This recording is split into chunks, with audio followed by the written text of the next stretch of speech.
Welcome to Interviews from Mexico. I'm Laura Carlsen, and I'll be your host as we look at cutting-edge issues with the men and women who know them best. Here on Telesur.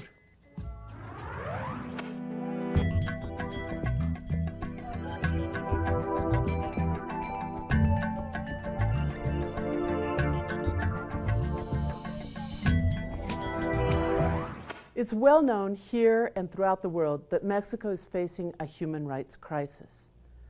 Usually when we think of a human rights crisis, we think of the physical crimes, extrajudicial executions, arbitrary detentions, and torture routinely carried out by the state. But there's another set of rights enshrined by the United Nations and international law and often ignored by nations, and an economic model that puts profits above people. Those are the economic, social, and cultural rights. Their constant violation also threatens lives and livelihoods. To talk about these rights, we're very happy to be joined here in the studio by Alejandra Ancheita. Alejandra is a lawyer and the founder of ProDESC, Pro-Economic, Social, and Cultural Rights, here in Mexico City. Alejandra, thanks for joining us here in Interviews from Mexico. Thank you very much for the invitation. Alejandra, many people are really less familiar with these kinds of rights and their functions in a society. Could you give us your working definition of economic, social, and cultural rights? Of course. In effect, economic, social, and cultural rights are still not completely recognized by a lot of people or by society in general. That's why in ProDESC we place the emphasis on working to defend and promote these rights, especially the rights to land and territory and rights to natural resources for indigenous and traditional farming communities, and the right to public goods. We also work for the human rights of workers, like the freedom to organize unions and collective bargaining. We understand that economic, social, and cultural rights are the rights that help build conditions for human dignity and a dignified life within society at large, as defined by the International Labor Organization. Dignity implies the right of access to work, a sufficient salary, the right to food, to education, to healthcare, the right to rest and recreation, access to culture, and, of course, a life without discrimination and violence. That has been the anchor of economic, social, and cultural rights, which must be secured in order to guarantee a dignified life. That's what we've been promoting in ProDESC. In that sense, economic, social, and cultural rights are what the Inter-American Human Rights Commission and Court have called the cornerstone of any democratic society in the world. And yet it's true that there are countries that don't formally recognize these, like the United States, for example, in national law. Does the Mexican government and Constitution formally recognize economic, social, and cultural rights? Effectively, there are some countries in the world that don't recognize economic, social, and cultural rights as human rights. They are just demandable from a social or legal standpoint. That means when there's a violation, you can't file a grievance in the justice system. I mean, there's labor rights are enshrined, but oftentimes the rest of it, it's like, if you're poor, it's your own fault, and the society doesn't owe you anything, a kind of a much more individualist attitude. Exactly. And the interesting thing is that Mexico is a country that has recognized a lot of economic, social, and cultural rights ever since the Constitution of 1917. For example, the right to work, the right to education, the right to collective ownership of land, which was Article 27 of the Constitution and still exists with some modifications. The Constitution of 1917 established the importance of those rights. However, one of the biggest challenges we have with the Mexican state isn't necessarily passing progressive laws that recognize those rights. but implementing those rights and, of course, mechanisms that guarantee access to justice for members of society when there are violations. And it's certainly not the only case where we see this gap between relatively progressive legislation and practice. Exactly. Another challenge and a paradox that we've encountered in the human rights movement is that the Mexican government has a very progressive position internationally, especially because Mexico has signed and ratified almost every international human rights treaty.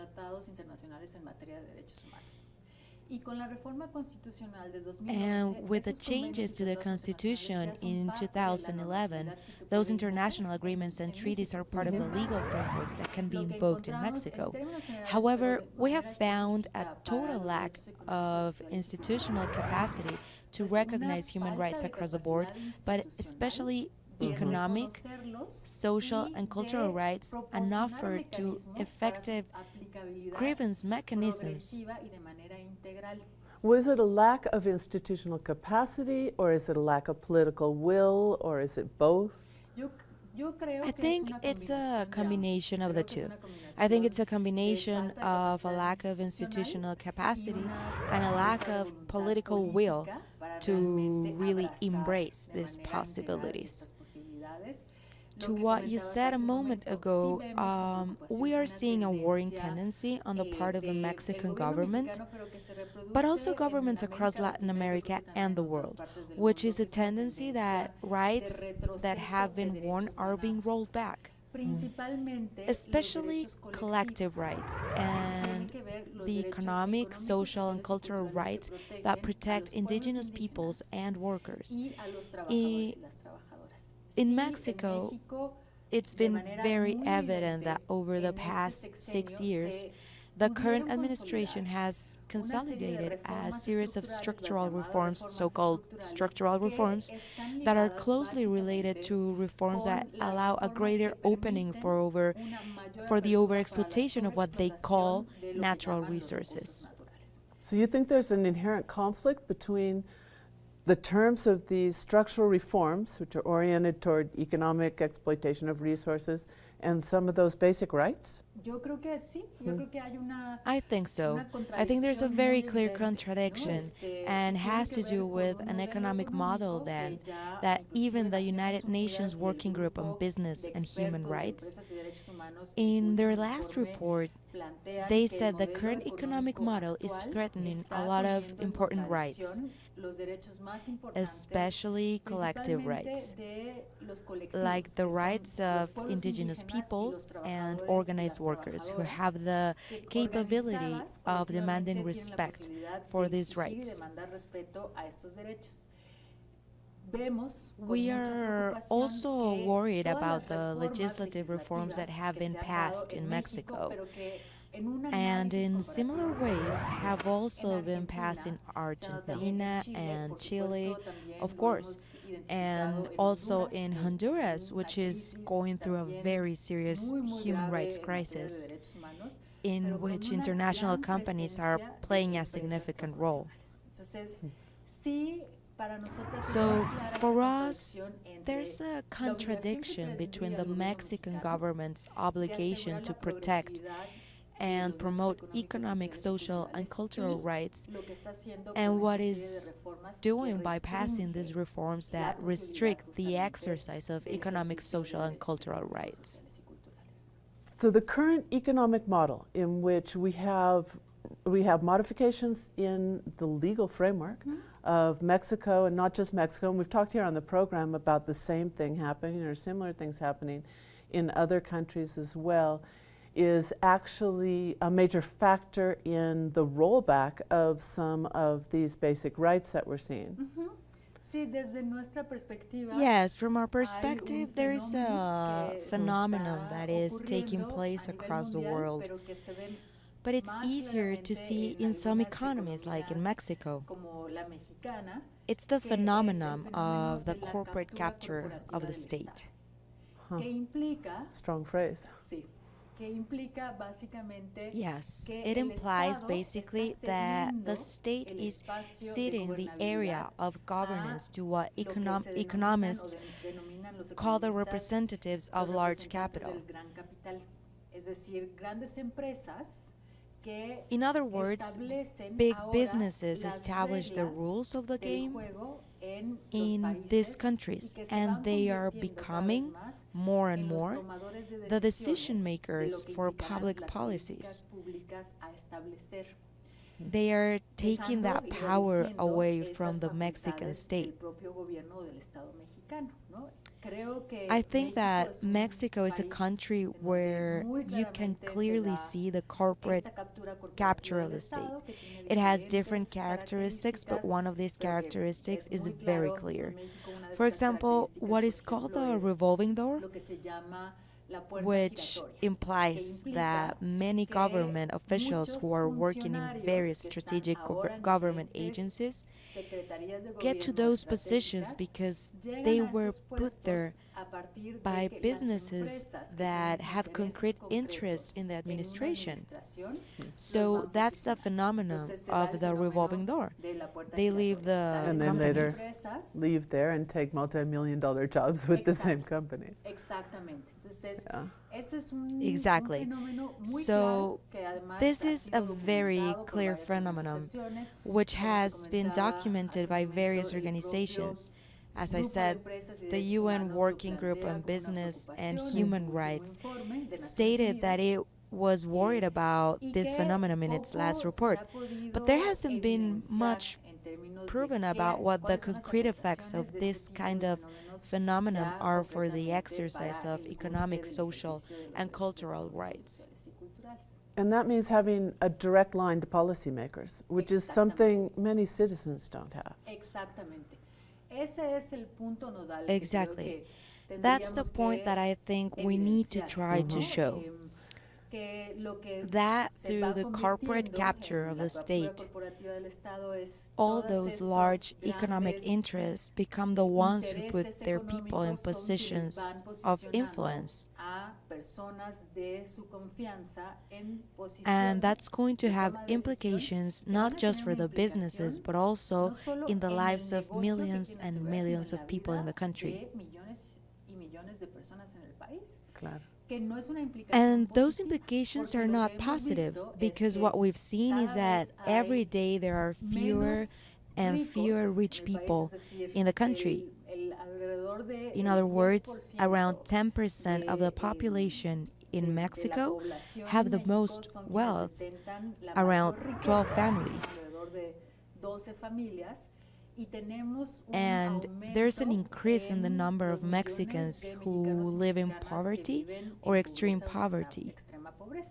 A few years ago, there were around 46 million, and this year they just put out a figure that there are around 54 million people in the country living in poverty or extreme poverty. So we have more economic inequality, and that's translating into more political inequality. Exactly. So this is one of the challenges that we as human rights organization, one we have identified as an obstacle to the exercise of economic, social, and cultural rights. You're a lawyer, so what I'm wondering is how do you litigate against these kinds of huge tendencies with very, very powerful interests behind them? What kind of a legal defense can you mount? That's an interesting question because as a human rights organization, we've implemented a methodology that we call the integral defense methodology, where strategic litigation is an important part, but it's not the only thing.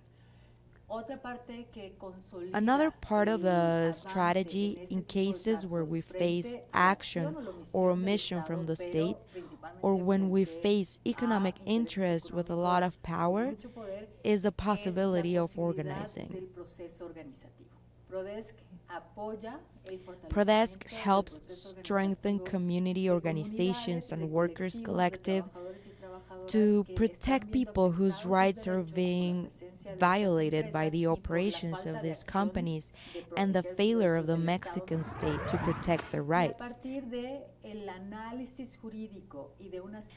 And we also do legal analysis and legal actions.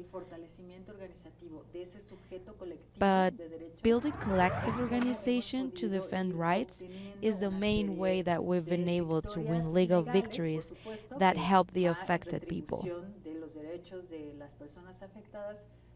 What we think has been the most important advance is seeing how, with this methodology of integral defense, the collectives and organizations that we work with can reveal their trust.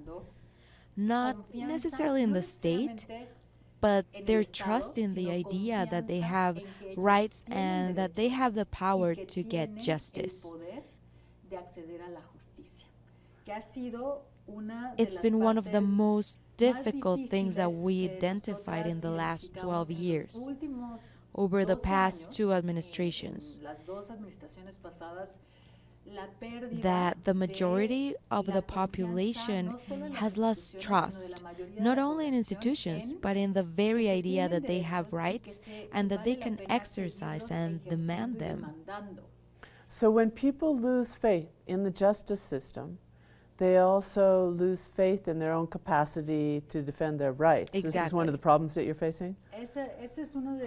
That's one of our biggest challenges, because the structural problem of impunity that we face in Mexico sends a message to the population that basically it isn't worth it to fight over what is happening to you, because you're not going to get anywhere. And we have a self-fulfilling prophecy, so people don't report crimes and the impunity level goes up. Exactly. So, of course, the state needs to bring back justice and to assure people that there will be the possibility to get justice when there are violations of human rights. But I think that another important thing that human rights organizations are working towards is helping build people's capacity to fight for their rights. And that's a motor that also helps to consolidate and build hope, or spaces of hope, as we call them in ProDESC, to confront the onslaught of the structural violence, violence on the part of organized crime, violence on the part of the state itself. That violence closes up spaces of democratic participation. We offer litigation to accompany organization to broaden and maintain those collective efforts. That's the other innovative part of our proposal, that these aren't individual cases. We understand the collective cases, and the construction of collective defense creates alternative ways to confront the offensive of these huge economic powers against human rights. So it's very specialized litigation, of course. Yeah, that's what I was thinking. It's difficult. It's much more difficult to litigate a collective case, I imagine, but it has, from what I'm hearing, these additional advantages that you create an organized group that can then carry out other types of tactics and defense of its rights as well. Exactly. And in addition to being specialized litigation, the organizing component also helps us understand that these are broad processes and not just individual cases. In that kind of litigation case, in general, you can expect to get a result in 1 or 2 years. But in the cases that we work on, which are very complicated, we have cases where the litigation has lasted for 8 or 9 years. But we've also worked with the communities for all that time. And through working with the communities, we've been able to identify some achievements that are more strategic than just getting a favorable ruling, which in this country is, of course, very important. A major achievement. Exactly. But from the perspective of economic, social, and cultural rights, having access to a legal victory doesn't necessarily cover the other part, which is the application of those rights. And that's where we see a much wider possibility of also working on organization. Alejandra, can you give us an example of a successful process of victory? Of course, there are many examples, but I think that one of the most interesting examples is a campaign that ProDESC has been supporting since about 2014, which is a case of temporary workers who live in the state of Sinaloa. They're workers who have been migrating to the United States for about 25 years to the state of Louisiana with H-2A and H-2B visas. These workers have faced a series of violations to their human rights from the moment they are recruited in their hometowns up when they are working in shellfish farms, where they travel to work in the state of Louisiana. And in many of these cases, with these temporary visa systems, there are conditions of forced labor or conditions of human trafficking and exploitation of these workers. And here we're talking about supposedly legal workers under the visa program who should have basic labor rights. That's right. That's why we think this is a very interesting issue, because if this is a standard that workers have under legal immigration visas, what can we expect for migrants who haven't been able to migrate without a visa? With that in mind, we've been working on this issue, trying to figure out what the main violations are. And we were able to help in the founding of the coalition of temporary workers of Sinaloa that started to demand respect for their rights, first from the Mexican government. The Mexican government didn't recognize them as workers. So in that sense, it didn't recognize its obligation to protect the workers during the recruiting process, which happens in communities in Sinaloa. When the workers reported violations by the recruiter, the Labor and Social Welfare Secretariat argued that they didn't have standing because they're workers in the United States. The first thing that we achieved was the recognition by the Ministry of Labor and Social Welfare that these are workers, and that the ministry has the obligation to make sure that recruitment practices are free from violence. The second victory that we won with the Coalition of Temporary Workers of Sinaloa was over one recruiter who had never been inspected, because the Labor Ministry argued that he didn't have a formal address. The workers in the coalition showed the ministry that a labor inspector from the ministry could go to the public plazas, where the workers gathered to go to the United States to work and pretend to be another worker.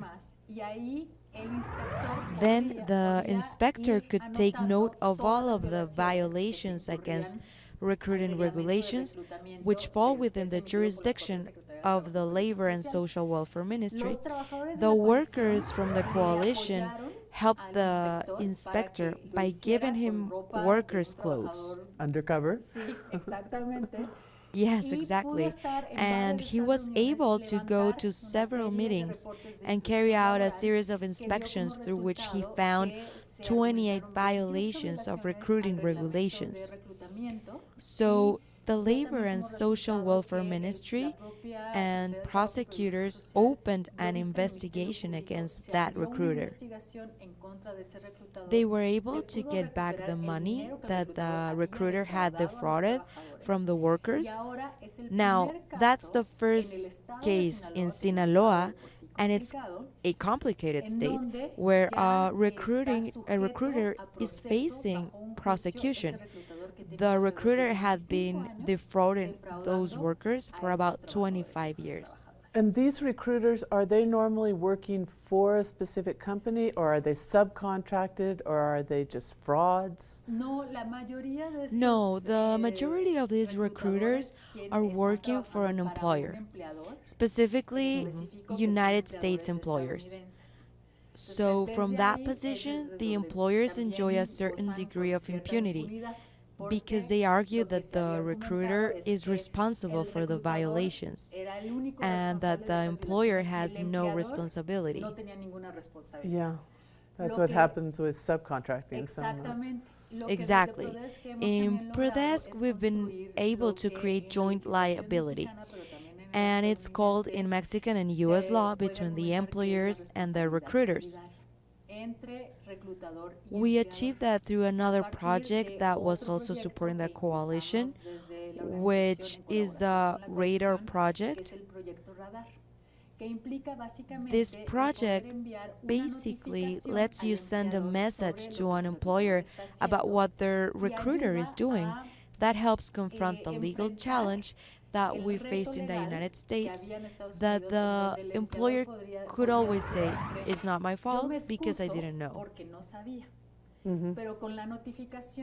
But now, with the notification that we send through the Radar project, which is part of ProDESC, the employers can't say that they didn't know anymore because they will have gotten a notification about what the recruiter is doing.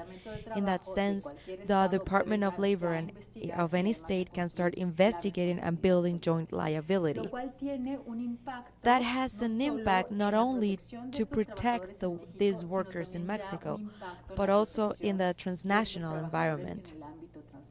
That's what's remarkable about this project, because we don't see a lot of binational, transnational worker organizing, despite the fact that in this day and age we see so many transnational workers. Exactly. And they go from one place and they just seem to be losing rights rather than gaining them in any sense. In that sense, I wanted to ask you too about another project that you have called the Transnational Justice School. Tell me a little about what that is. Well, based on the analysis that we do at ProDESC, the economy is being dominated by a few transnational companies, but that hasn't necessarily been accompanied by a growth in transnational access to justice. ProDESC has been promoting the Transnational Justice School to support local organizers, community defenders, and lawyers who are just getting started in human rights. We teach them the methodology that we, as a human rights organization, have developed.